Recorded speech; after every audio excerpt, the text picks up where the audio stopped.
don't know if to put it up on the screen or not, really. There's no slides in this session. Oh, right, okay. Not that I knew there was slides in the last one. But there's no slides in this session. And I'm not sure it really benefits anyone seeing a mirror image of the room on the screen. That's all it really, that's all it shows. I know it's helpful for the cameraman because he can see what he's. You want to see the screen anyway, really? No. It's time for 2 seconds. Really? Yeah. Oh, great. Okay, thank you. I don't think I'm going to bother putting it up on the screen. No, it's right. I mean, I assume you can tell if it. Am I sort of roughly getting it right? I'm just lining it up. I would say. Yeah. Is I seem to be the main. Well, yeah, you're the main person. Which is really not good.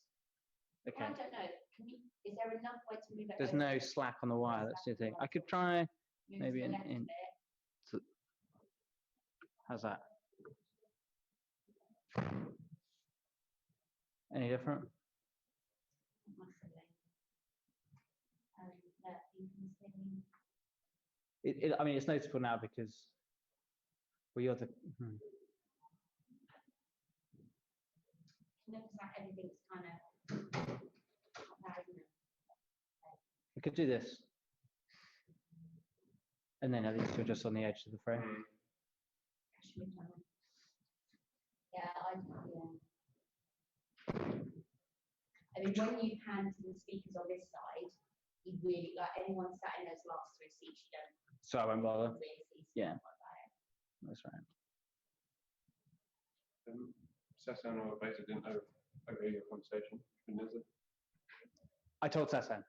Sasan was there. Yeah. Thanks.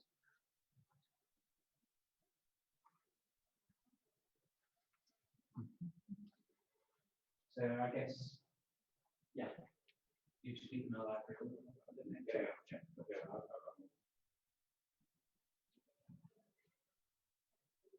And is there a PowerPoint for this one? Apparently, no PowerPoint. Okay. What happened?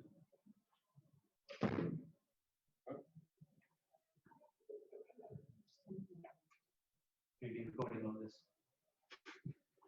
Broadcasting.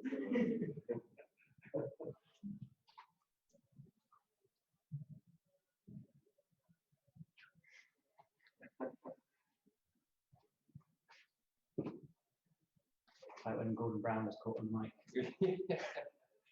Dreadful bigot. No,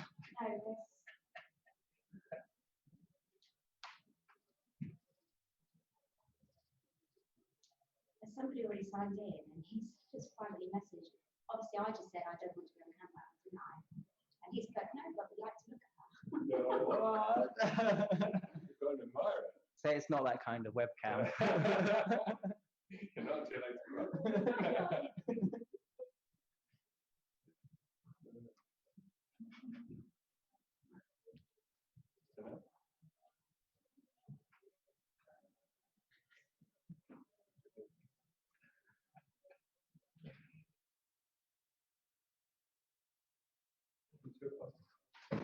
No, it's here. Not sure if here, right? First is 2 o'clock. Is it in the JJ? It's not in it. It's secret. It takes 15 minutes to get the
show you listening to us carefully. What I should just say as well is that we will try to make it as interactive as possible, and where we're lucky to have such a small room so that we can actually have an exchange. So the way we would propose to do this is that I'll say just a few quick words on some of the research that we've done at ICANN, just very briefly, and sort of set the scene, and then I will ask Dominique first, and then is that okay? Yeah, and then Brian. So just say a few words each from their perspective, and then really just open the floor for questions and comments. And I think just to kind of set the context, well, I think a lot of us in the UK are quite aware of the economic impact of the internet and of mobile, in the UK in particular, in the sense that you might have seen the headline yesterday. It was announced that the tech and internet sector in the UK is now coming close to the financial services sector in terms of its weight and the contribution to the UK's GDP. For many of us, I think this is something that we could foresee already a few years ago. It's now reality, and it's shown not just in terms of GDP, but also in terms of employment figures. So it's a strong sector in the UK. It's got a potential to not only generate growth for the digital sector itself, but of course to support the rest of the economy and the wider society.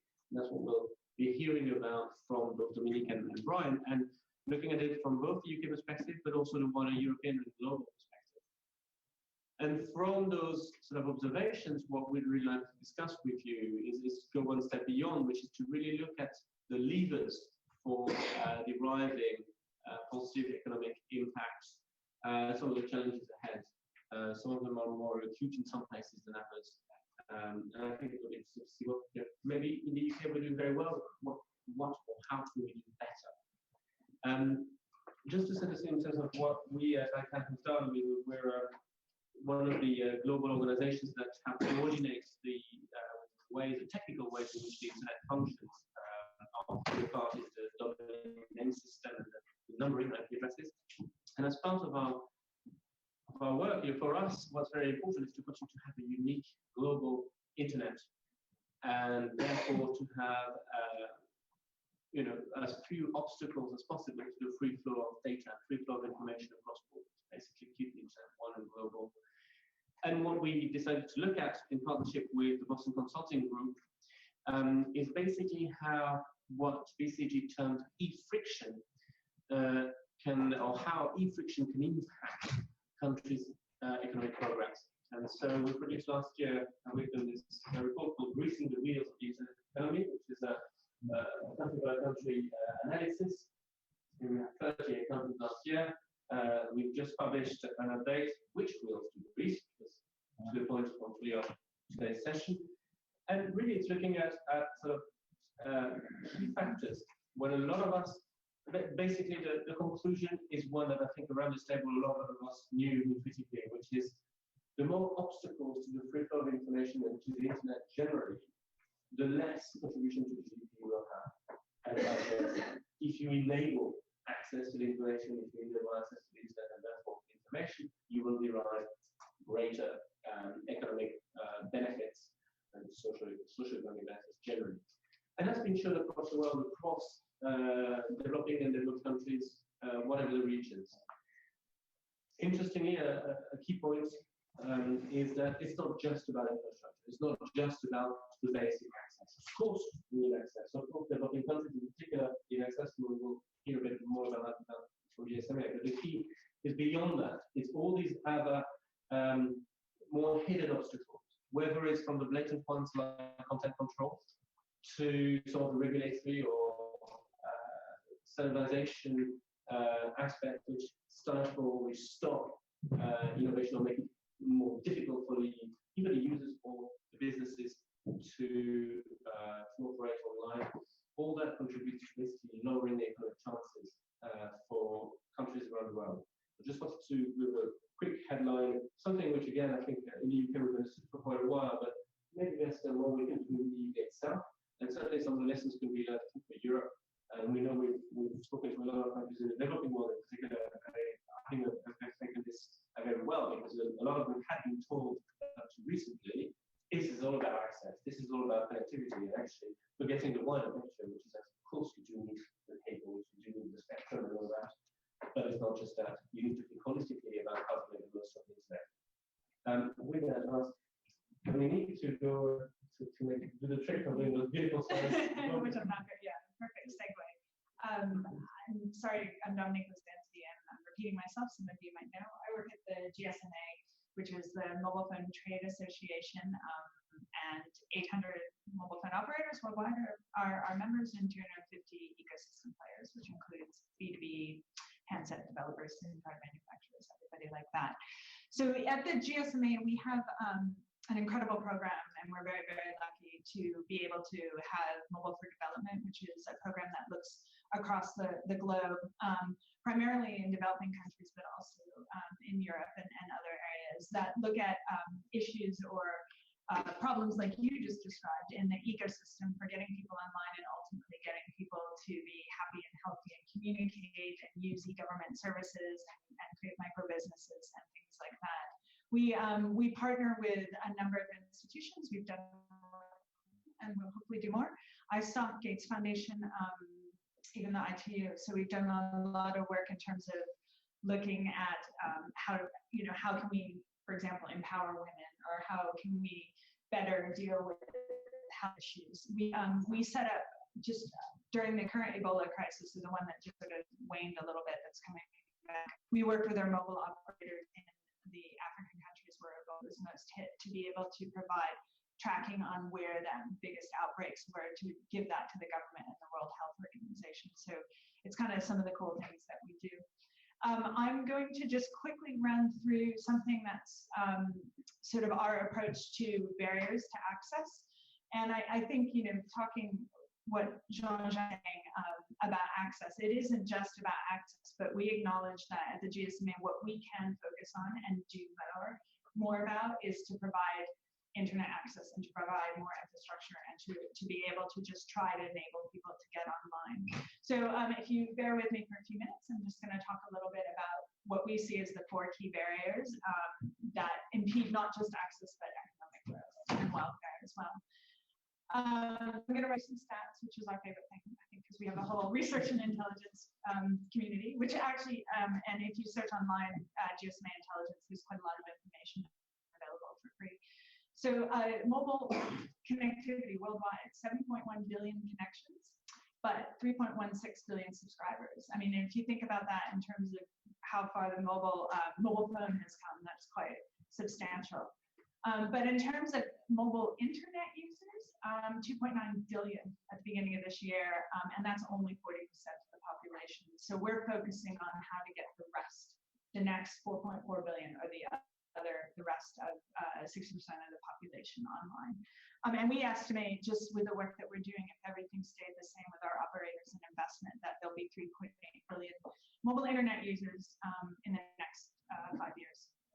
So we see 4 barriers that I think are something that we work on the ground towards: infrastructure or lack of infrastructure, user capability, which includes skills, local content, and also, English being the primary language of the internet, unfortunately, that is a barrier as well. Affordability, which has decreased, the affordability has increased, therefore the cost has decreased. And just regular incentives, which again also includes awareness of the internet, which is a big problem, not necessarily in Europe, but worldwide. So those are the 4 key things that we focus on. And there was a discussion, if you attended the WSIS /NAGIG sort of discussion before lunch, there was a discussion about linking the Sustainable Development Goals to internet governance. And so we actually see it as a key part of hopefully what will continue to be some of the Sustainable Development Goals. But Goal 9 is to increase access to information and communications technology that's universal and affordable by 2020. Obviously, that's not going to be achieved, but hopefully that will be renewed for the SDG discussion that we talked about. But I just wanted to highlight that to make a link with the earlier, with some of the earlier discussions. So just quickly, I'm not going to take too much more time. I mean, I can talk about infrastructure until the cows come home, but it's not just spectrum that we need. We just need to figure out sustainable and environmental ways of providing infrastructure, and that's something that our operators, definitely in geographically challenging countries, and in countries like in Eastern European countries, I've seen Slovenia as well, we need to worry about. And so how do we provide, how do we run mobile operations that are not going to hurt the environment? How are we able to get diesel to the different base stations we need to? This is something that's really quite an issue for us, but that can be remedied by infrastructure sharing and just a lot of opening up of regulation across different countries, which I think Europe has done a really good job on, but I know more about in Africa and the Middle East, actually. And obviously government providing a role in this as well, ensuring that there's the right regulation, meaning that there isn't too much regulation or taxation is another thing that we also look at. In terms of affordability, I think there's some cool numbers that are coming out of this. So the entry-level phone in 2003 cost $296, which is incredible, and that's before smartphones. In 2013, that went down to $63. That's just a basic entry-level phone, which is absolutely astonishing, and that's a worldwide cost. In 2010, 250 megabits a day was about $18, and the same in 2013 is about $8. So we're seeing, as we're seeing the affordability drop, and I think this will continue to drop through competition and also just widespread use. One thing I have to mention because of my background is high taxes and fees on mobile operators. We're one of the most taxed, believe it or not, the most taxed industry, and that includes mining, because there's so many price points or so many points at which we can be taxed, from the handset to the SIM, to the data, to voice, to termination, to roaming. And I'm not going to get into a discussion about roaming here, but but there are so many points of taxation, and we just finished a really neat study in Ecuador where the government actually removed tax on, I think it was handset, voice, data, and end user, something like that. And it basically tripled access within a year. So the drop of that cost that's being passed on to consumers has led to increased access in a country that's desperately needed. So There was tax on that. handset, I think it's handset, voice, and data. I can look, I can do the case study, but which was kind of a neat way to show that actually, that the government actually enabled people to get online. But what's close and near to dear to a lot of my colleagues' hearts is enabling people with the skills and enabling local content. So we've had operators in Bangladesh, actually MTN in Bangladesh, do a kind of really cool thing. They've done sort of a roadshow where they've gone around to different areas to kind of teach skills and sort of show people how to get online and not in a patronizing way, because a lot of the users are there as well, helping other users understand how to use basic handsets. But the other thing they facilitated is development of simple apps in local content. So either paying for people going in and working together on this, or actually looking at ways to possibly create more content. And that's something that we see that's so important, because 55% of websites, just regular websites, are in English worldwide. So being able to have local content that sells your business to your neighbor, or that just even e-government services to be able to register the birth of a child through simple SMS is something that's really cool. But that goes hand in hand with literacy and skills as well. I can talk about that for hours, but I won't. But I think just in conclusion with all of this, I've just described all those challenges that we see enabling access, which hopefully then enables economic growth. I think the one takeaway that I've seen from all of it, linking it back maybe to some earlier discussions, is that this is a multi-stakeholder problem and solution. It takes industry, but it also takes government, community leaders, and just about everyone else. If you think about the M-Pesa or mobile banking in Kenya, that can't happen without the government and banking services, in addition to other people. So that's sort of how it fits in the bottom scheme. I'll stop there. Hopefully it fits in. Good afternoon, Brian Linkson from Plum Consulting. So Plum Consulting works on telecoms issues, which you've heard about to some extent there, but also issues around the internet and the use of the internet, recently. So I'll talk a bit about lessons from some of the work we've done recently. And there are 2 studies on our website, both from March. One on the internet, which is kind of focused on how the internet is actually helping existing economic activity, how businesses are incorporating the internet into what they do. And the other one on mobile and apps, which is kind of more recent phenomena and what that is doing and what its potential is.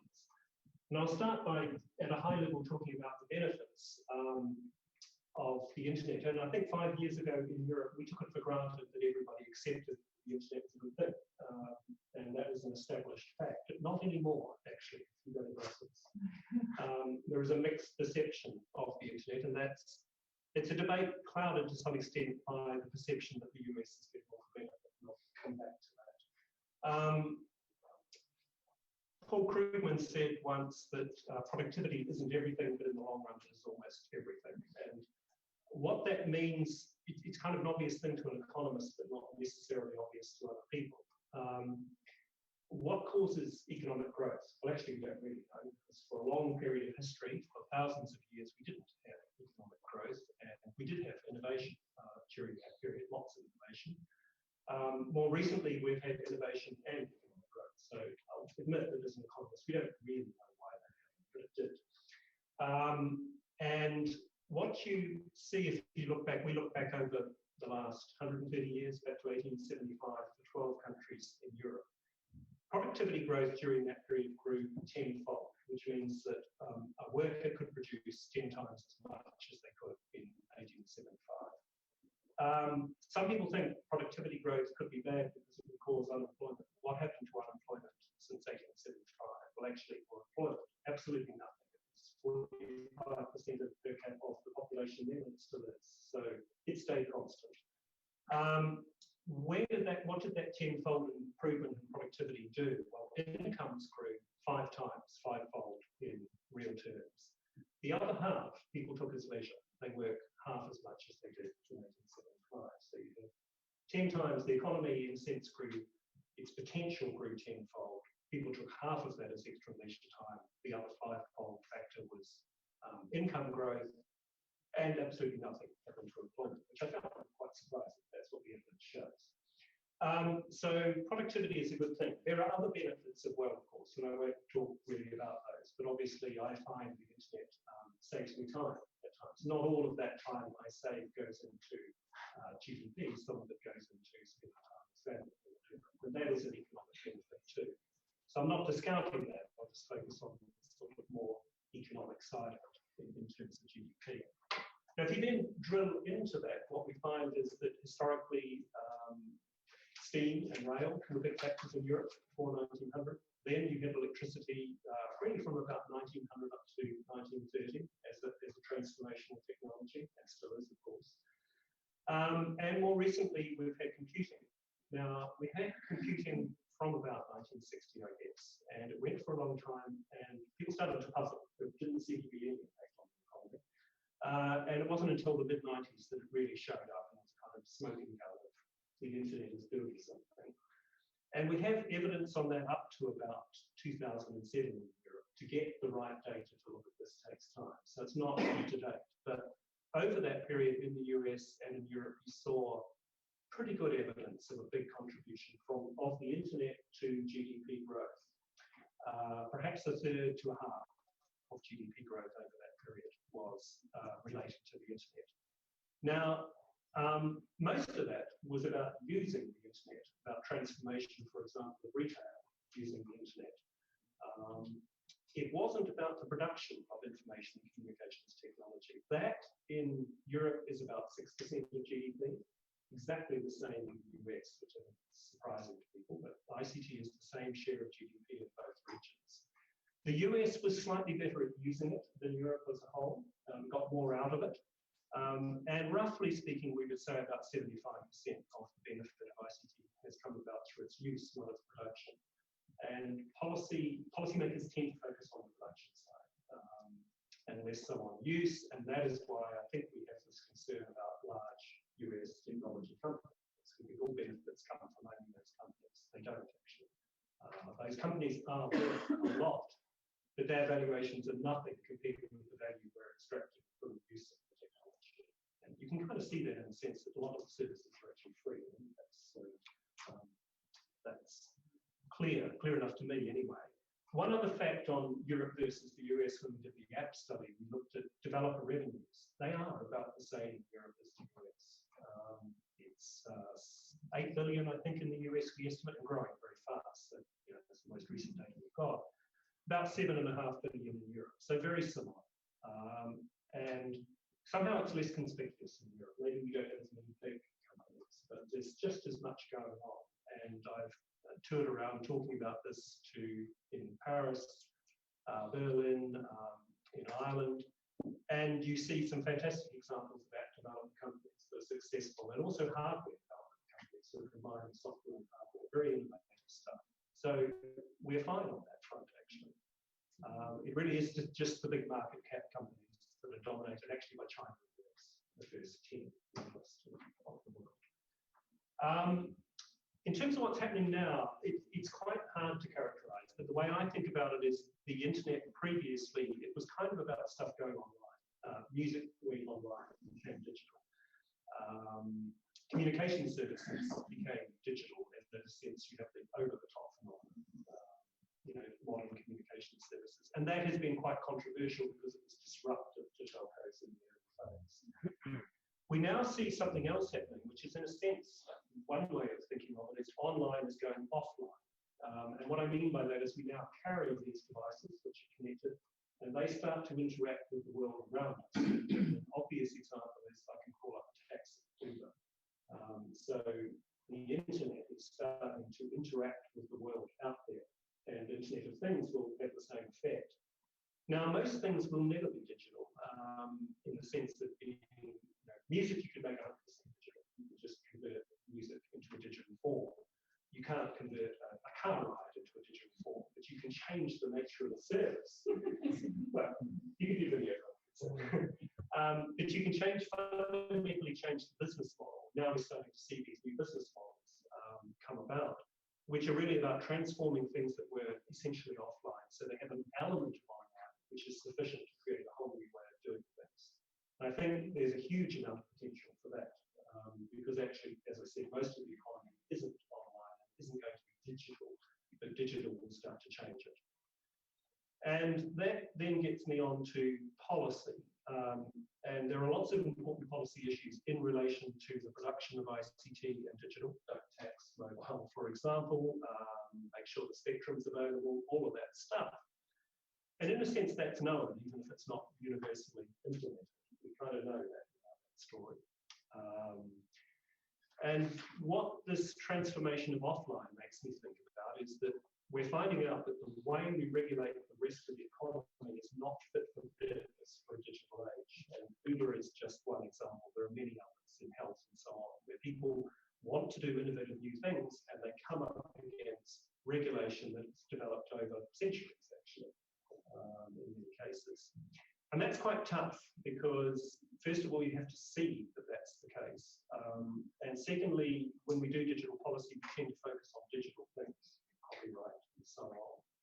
We don't focus on how taxis are regulated or how health devices are approved in the regulatory process. Can you do a health app, or are you going to run up against some old regulation? But if we're going to unleash the next wave of potential, I think we need to do this hard job of looking at every vertical of the economy, every sector in the economy, and thinking hard about the rules. And there are enough clues now, I think, to know how to go about that. You can see in the sharing economy the sorts of issues that arise.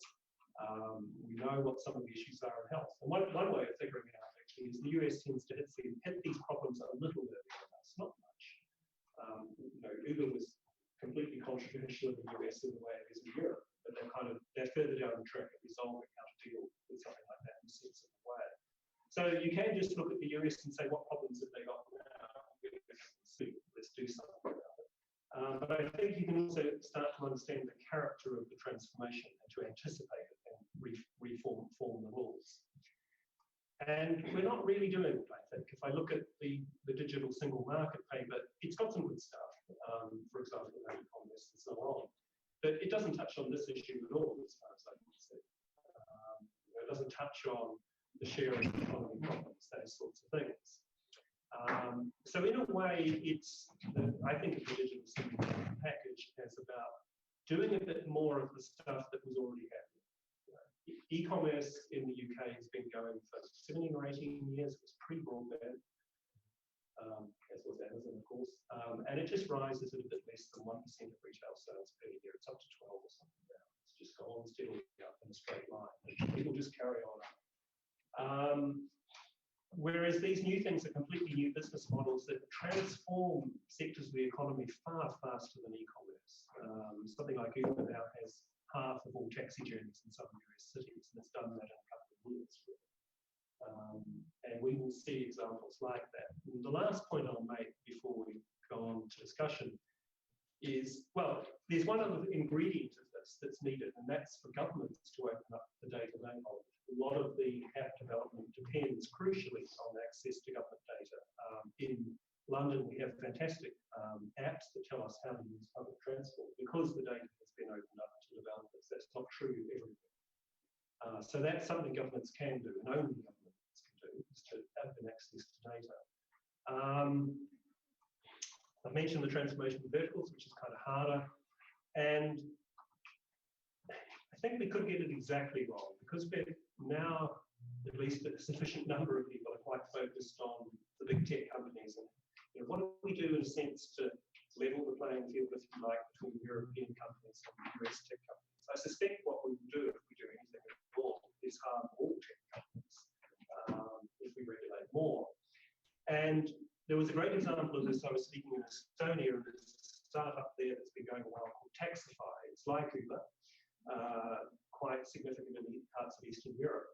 And their CEO said the problem is that Uber, in a sense, can afford to just break the laws. They've got the lawyers. They'll just, and if the taxi drivers get fined, they'll pay the fines. He said for a European startup like Taxify, they don't have the scale to manage that. So actually, by not allowing the internet to transform activity in Europe, we're cementing the position of the big US companies who have a head start. Now, I'm not against the US companies, but if you want a level playing field, actually what you have to do is not increase the rules, but reduce them and allow this sort of transformation to happen in Europe and elsewhere in the world so that your local startups have a chance. Otherwise, yeah, it will be the big guys who win. I'll stop there. Thank you. Go ahead. I wanted to throw a great big rock in the discussion. My original discipline, I was an economic historian. I was also one of the team that led the campaign to extend copyright to cover computer software to stop the games industry being wiped out by piracy. Our test of our success then was, if looking back 10, 15 years afterwards, with the benefit of hindsight, would we still be proud of what we've done? We met that test. I am now ashamed of what we did, because I take a very simple bit that I believe earlier. If Bolton and Watt had been allowed to enforce their patents for more than the 14 years IPR life, in the fast-moving 18th century, we would never have had the Industrial Revolution. And the issue now is that our innovation and growth are in fact totally hobbled by US patent trolls. Now that's got so bad, of course, that Google and others are taking action against the trolls, but the whole life of IPR is totally skewed, and we should be really taking a good look at it. The other one that I would raise is the very thorny issue of what we actually mean by economic growth, because I think I'm right in saying that the total revenues of the European fixed and mobile communications industries have been virtually static for about a decade, actually going down. Does that mean those industries have been stagnant? No, it means that there's been massive growth in productivity. And one of the issues when I'm looking at growth is that where you really do have economic benefit, measuring US giants to resell our data at some phenomenal cost is not really a very good measure of the economic benefits of the internet. I don't think there was any disagreement here. I'm sure we could all get on as well. I'm going to go down the obscure 18th century route. So my PhD is in 18th century English information management, and what and what I'm seeing is sort of they had their own community where they sussed each other out, right? So if one person was a bad actor, they all got on everybody else, right? And this is where they're writing letters. They're not even, they're not even actually like in a fast-moving technological age like we are today. And I think that's actually true now, right? So you see that with peering agreements, right? If there's a server that's really spouting all the bots and everything, all the other actors on that backbone get together to get them out of there. And I think that sort of spontaneous collective action, or sort of what Eleanor Ostrom as an economist saw in terms of people coming together and working together on issues, is kind of what you're describing. But I see it in the mobile industry, just to get masks, up in Montenegro or wherever it might be, just to get stuff going, where people just kind of come together. They ride horses or whatever it takes to get things. And I think that's really, I don't know, I find it really, really, really just inspiring, and that in spite of some of the issues like the patent trolls and things like that, people are just getting on and doing things. That's my only comment about that. If I can build on that, because an implication is that the third world, the developing world, are in fact going to lead us into the future, rather as the way, because they're following the regime that created Hollywood, where the American film industry left New York and moved as far away as possible from Edison and his patent lawyers. And similarly, if we really want the mobile future, we actually have to look to Africa, to South America, to elsewhere, where they are taking I was going to say a robust attitude to US IPR laws. They're just ignoring them and getting on and doing it, as you say. Yeah, I feel like it's a non-economic story. I'll take this thing first. It's related to, I don't know much about it, but it was the mechanical weaving machine, and someone saw the patent from it twice. She said, no, I'm worried that this will lead to large unemployment among our subjects. And the person who, Ms. Masterly, I think it was, he then moved to France, where he had some success. They were more able to grant him a patent. Eventually things turned bad there, and I think it was his brother who came back in the industrial revolution followed here. But I suppose the lesson from that is that the idea that people will move to another location is not new. It's happened through history. On the mobile, on what does GDP growth mean? Fundamentally, productivity growth does map directly to GDP. So yes, it's true that the mobile industry has had enormous productivity growth. It has struggled a bit with revenues for a whole range of reasons in Europe, partly the GDP turned negative, and I think we might just be coming out of that now. Greece may change that, we'll see. And so how does that work? Because it feels like that sector might be potentially either static or getting smaller. Well, the point is that if something becomes more productive and doesn't grow, then that reallocates resources elsewhere in the economy. And that's what you see through the historical data.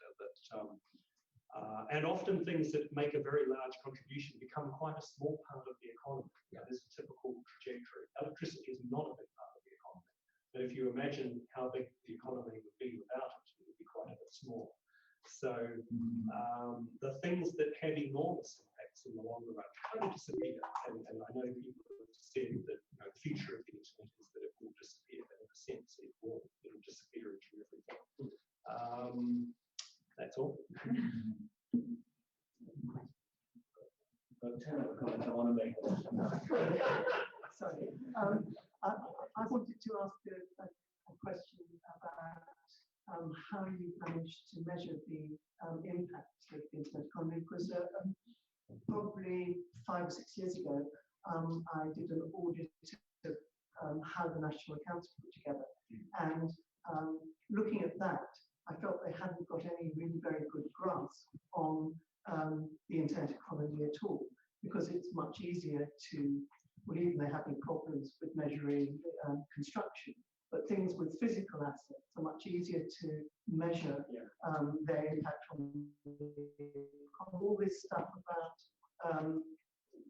we're having more employment but not more productivity, and getting the internet economy measured correctly, I think it's very difficult. Do you feel it's being measured correctly in the UK now, let alone internationally? And is it on the same basis? A huge and relevant question. I'll say a little about it. There are a number of ways that people have tried to relate the internet to economic growth. And one is microeconomic studies, where you look at a transformation of a particular industry. We have some of those, and I think they're pretty robust. You can look in detail at a particular industry. Bryn Johnson, an economist in the US, has done some of that. At the macroeconomic level, there's, I think, two broad ways people do it. One is to look for statistical relationships between the economy and just about everything. They do broadband, they do mobile, they do the internet. I'm unconvinced by those. It's actually very hard statistically to explain growth because there are so many factors that drive it. But people do find positive correlations, and those good correlation is not causation. Well, they claim it's causation, but that's hard. That's hard. And then you come to the growth accounting, which does depend on the quality of national accounts. And I'm not an expert on this, but I think it's one of the reasons we only have data up to 2007. You can't take the raw national accounts data and do this sort of thing. It's not finely grained enough. So people have worked on it and tried to break out more detailed accounts. Clearly's data set in Europe and some other data sets. And really what you're doing there is saying, it's a bit of a just so story, but it's convincing enough, I think. You look at the sectors of the economy that are intently using ICT, and you see whether or not they have high productivity growth. You kind of put things into category. You have the ICT production sector, which has had high productivity growth. Mobile is a great example. Particles Moore's law just works well in that area. And then you have the bit of the economy that was most obviously using a lot of ICT in the US in particular was the retail sector, the services, including the retail sector, where there was a huge transformation. So it's convincing enough. Now, I've read some more recent papers which touch on this point about, is it all physical investment?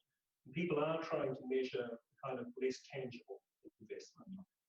And it's fascinating work. I can't remember the name of the authors, a couple of studies from the UK, one on telecoms and one on the economy. And what you find is that capital investment of the conventional kind post-2007 has dropped in a lot of the developed world. But actually, if you try and measure intangibles, which is kind of management training, process re-engineering, and software, it's been rising. And it now makes up in the UK more than half of the total sort of investment. But it's not as well measured, and it's only really measured in these studies. It's not, I don't think it's done in the National Council. Yeah. No, it's done in these particular studies. So that's fascinating because it means that maybe we should be less concerned about what's happening to our old measure of investment, because actually there's a switch going on between software and hardware in terms of investment. I'm not saying the total hasn't declined, but the share has definitely shifted to the intangibles.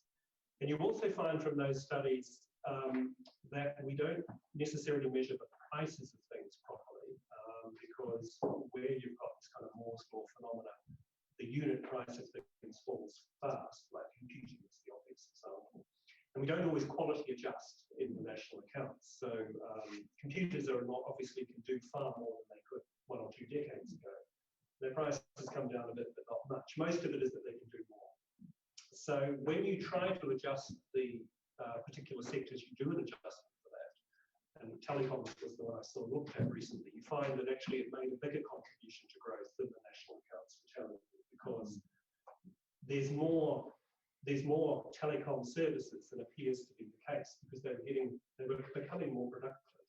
And a great example on the fixed side is BT, for example, been rolling out this VDSL technology, which gives you significantly faster broadband, but at relatively low cost, because you're really adding analytics to the copper wire and more sophisticated software and electronics. And that's starting to happen everywhere. smart thermostats are my other favourite kind of nice example, because about 10 years ago we became fixated on the idea the thing to do was smart metering for energy efficiency, but actually we've now got a technology, the smart thermostat. There's a German one, Tata, US one, Nest, which can learn about your behaviour. They can tell whether you're present at home or not and adjust the heating. And they potentially offer far greater savings and are much easier to implement. So again, it's an example of software doing something that just wasn't there before. So I think we'll see that phenomena happening right through the economy, and the old relationships between capital investment and GDP potentially breaking down. And we do need better measures to track that. A bit of a long answer. Yeah, just before I pass on, just to say that indeed at OECD level, they've tried the past 2 or 3 years to measure specifically the contribution of the internet across the OECD. And before we used to try to measure ICT-wide, and I realized it was far too wide. Problem is data collection. So most states of the OECD, so most of those states in the world, are not collecting the right sort of information. At best, they're still aggregating at ICT-wide level, which again is skewed by sort of telecom hardware investment, and so it doesn't give you the right picture. And we're not even going into the measurement of innovation and innovation contribution to growth, which is an even bigger issue. So there's data collection issues, and just the fact that the modeling is difficult. So what was the use in the OECD report? It's a mix of all that. It's a mix of When I actually succeeded at OECD, they said that the data that was used in the OECD report was just sort of came off 1 or 2 different indexes, which themselves were made up of about 3 different data sources, which themselves were good. So absolutely. I mean, that's the OECD and OECD have worked a lot together on all that. So they're using these quotes a lot.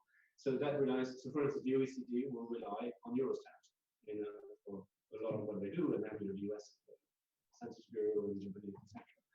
And literally, that's been the case for the past 10 years. They have frequent meetings, they try to increase their data collection, add fields, but even that is difficult. When you get into the detail of who is responding and how, and do they even have the right understanding, because it's also new. But should we put anyway in any of these reports at all? Because of that, do you think that we can take any statistics that come out of them as reasonable things to rely on? I would put in my job to actually, yes, but he's going to take that. It's kind of complicated, but I think if you spend time reading through a lot of it, I think it is convincing that the internet has played a key role in contributing to economic development. There's one other point I'll make about that, which is the prediction historically was that because in principle internet-like things are available anywhere in the world, they're essentially tradable goods and services. There's no reason why any country can't have this technology. It may take time to build the infrastructure. What we saw, people thought that you would see economic convergence because of technology. We saw exactly the opposite, actually. If you look at growth rates, as ICT became more important, they diverged globally. And within Europe as well, it's not a less developed economy thing. There are countries in Europe that have done appallingly badly in terms of internet use, and parts of Southern Europe, the proportion of people who do not use the internet at all is pretty high. Whereas in Northern Europe, it's the opposite. So Europe is far from uniform. And why is that? And I think it's a hypothesis that actually policy matters more than it used to. You got away with some pretty bad, what an economist would say was bad policy historically. Those countries grew regardless. Not anymore, actually. And I think it's because you have to fundamentally transform how you do things to get the full benefit of the internet. It's very easy to kind of bolt it off to economy. You can have a bit of internet. The hard bit is when you change fundamentally how you do things, and that comes up against regulatory constraints. And I think that will be a problem in developing countries too, which often have a lot of regulation of how services are delivered. So they may adapt the mobile technology very fast, but when it comes to the deeper transformation, some countries will do a lot better than others. But I think the evidence to me is convincing that there's some of it I don't find convincing. But that doesn't mean to say that the overall story is convincing. And what you need to be careful about, I think, on methodology is the scope and definition of what we've been talking about. Because one report will say the internet sector, and that will actually encompass totally different to the next report. So you have to read exactly what it meant. So if you read some of the earlier BCG reports on the UK and the internet sector, 7.2% of GDP in 2012, I think was the figure. That was for the internet sector plus, depending on how you define it. So you just have to be careful about what you say. I think the ballpark figures were pretty, through correlations and are pretty safe. I think it's, I mean, from our perspective, one of the big problems that we have is just convincing ministers, convincing anyone, I have to be the person who goes, we have to put in a briefing like, yes, random coming out of it, you should invest in the internet because it is going to help your productivity by X% because we have this experience outside. And that's what we're asked to say. I think it's like an internet search result. Yeah. Don't take just sponsors. Well, no, I mean, I'm really close to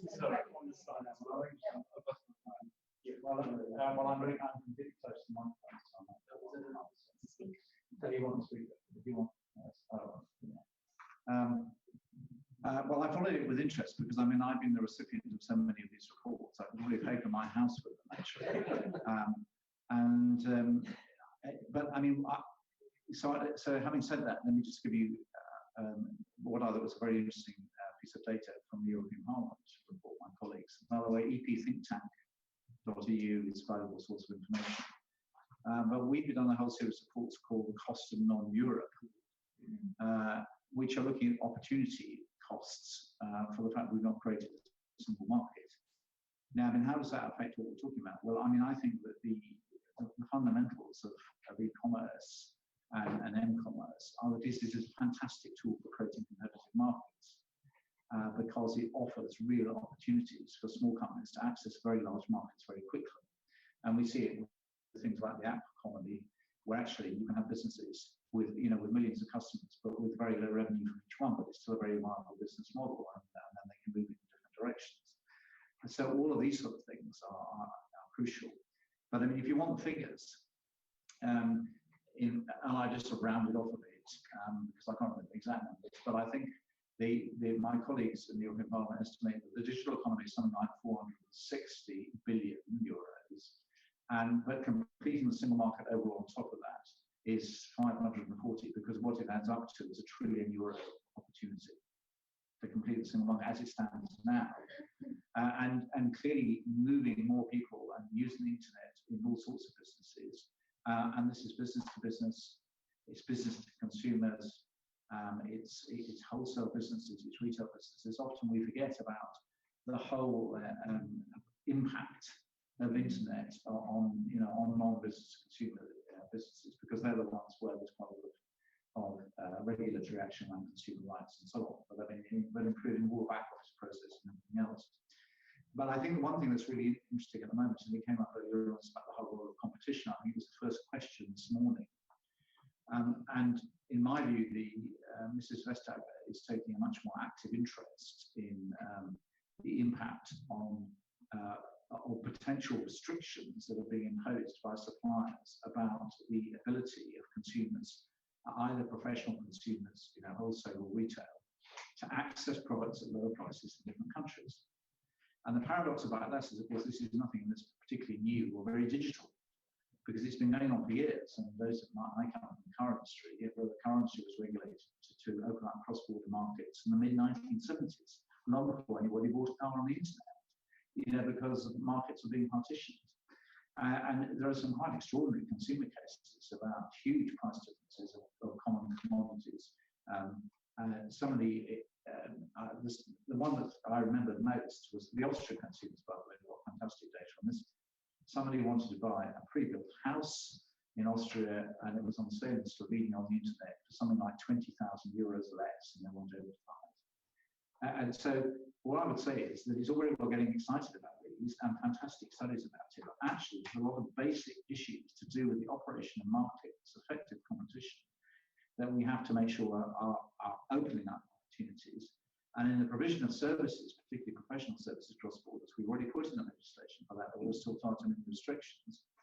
And the other thing, just to remind you, is, and this is interesting here, what's going on in the reconfiguration of retail, where we're now finding constraints in terms of delivery costs, delivery capacities, people looking at new forms of van deliveries, And retailers facing the fact they have large amounts of redundant floor space because people want to buy stock, want to buy basic commodities, and have them delivered to their home, which of course is basically now adding to the efficiency of the system.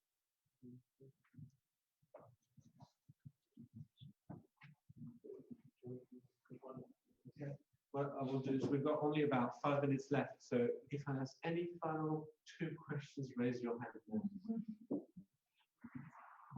Hi, I'm Maria Farrell. I work for Interconnect Communications. I'm just interested, Brian, in just how sanguine you are about the relationship between the internet and economic development. We teach some courses in internet governance, and we have one session on the internet and economic development. And a lot of what we look at a lot of the recent research in Piketty, looking at inequality and how productivity has been entirely for the last 30 years divorced from wage increases. And so we have much less, you have productivity gains, but they're no longer, they're sort of being expatriated out of the day-to-day economy. And then you look at, Willie Austin, you mentioned, and was a very strong line in saying, look, the internet sounds great, but it's actually hollowing out middle-class jobs. And if first we automated jobs and we got rid of lots of sort of working class machine jobs, now we're going up. If you're a paralegal, you should be worried. If you're a writer, God knows everyone's a writer now, but nobody's making money out of it. The classic example of Kodak used to employ 3,000 to 5,000 people, solid, very well-paid, sort of working blue-collar and middle-class jobs in upstate New York, replaced by Instagram that employs less than a dozen people. So, one of the things which we often kind of teach when we're looking at people from middle-income and developing countries wanting to know, there's the whole catchphrase, bring the internet to your country, it would be wonderful, it would be jobs, it would be middle class, we move up the value chain. We've all heard it a million times. And, the reality is somewhat different. I'll give you an example. Facebook just announced $200 million on a data center in Ireland, where I'm from. And that sounds great. It'll be great for the people who are building it. There'll be a couple of dozen people working in it. There'll be, it'll be very energy expensive. There'll be low quality jobs. We're talking, Amazon warehouse jobs. So at the same time as we have this whole wonderful internet thing, which we're all talking about, I'm an internet person to the core. What we're actually seeing is hollowing out of middle class jobs, low value, low quality jobs, that require subsidy from the government. Basically, all of our jobs, are more or less going elsewhere or disappearing. So one of the things I say to these clients, I'm sorry to be so horribly depressing, but is, what, you've got 15 years, get on this internet thing, get all the jobs you can, build yourself some really strong social and political institutions that are going to weather the storm of mass unemployment and, or underemployment. You've got 15 years, so use it. We're already lost.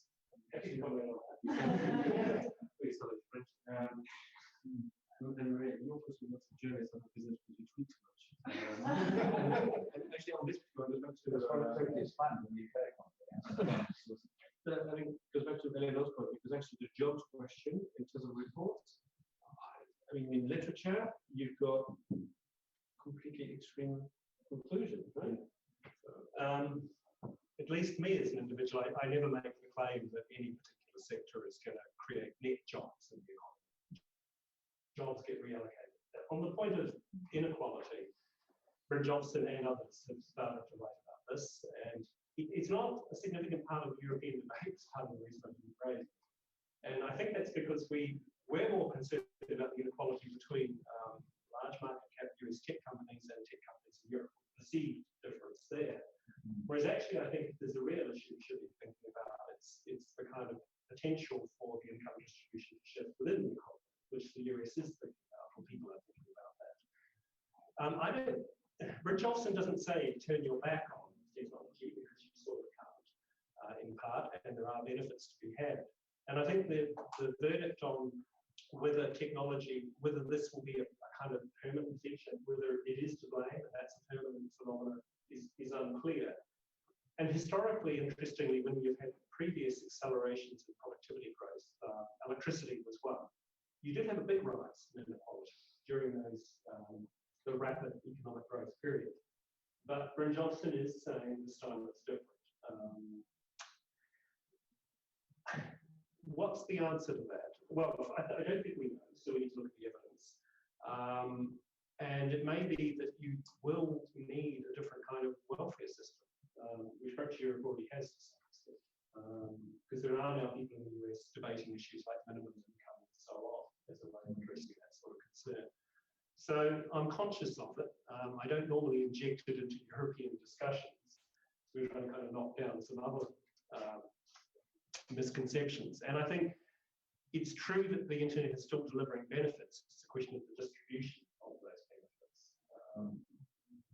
But like I say, it's not a new problem. I mean, we have that period up to about 1930 with inequality. It's kind of got back to those things, I think, in the US now.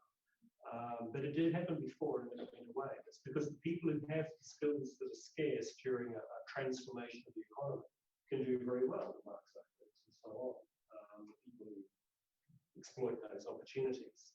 And previously was things like automakers or steel barons. I don't have an answer, but I think the broad story that it's economically beneficial is correct. Is it the cause of what appears to be rising inequality in the US? We don't know for sure, but it's probably part of it in technology. Will that be permanent? Absolutely don't know. It wasn't with previous waves of innovation, it's temporary. What should we do about it? Well, to some extent, it probably is about having a different and better safety net in society. And I suppose making sure that competition stays in the market, that you don't end up with enduring market power. I'm not saying we've got that now, but making sure that doesn't happen. Thank you. I sense that it's a good thing that we could go on for quite a while. It's always quite difficult to put together a session on economic impact. You never know where we can have 3 people in the room and really have a discussion. Just maybe our closing, just a quick recap of some of the key observations and takeaways I've had.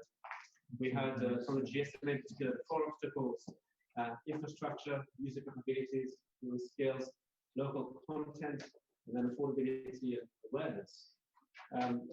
We heard about the fact that actually multi-stakeholder construct is probably right to deal with these issues. We heard a lot about how 75% of the value of the productivity generated comes from the use rather than the medium itself, or rather than the digital sector itself. What a use we need to think of. We heard about how the way we regulate offline may not be fit for the digital age, especially if we think about some of the more recent transformations such as Uberization or health. I've also heard about the need to look maybe afresh at the role of intellectual property rights in the sense of how they can generally foster innovation and then lead to growth. Questions around the difficulty in measuring the economic impact of ICT and the internet. And then we ended up with similar concerns around where does it lead us in terms of jobs, in terms of employment, what is it going to look like in the long term. Still a lot of questions and answers, so maybe another workshop coming up. So, but thank you all very much. Thank you to our panelists.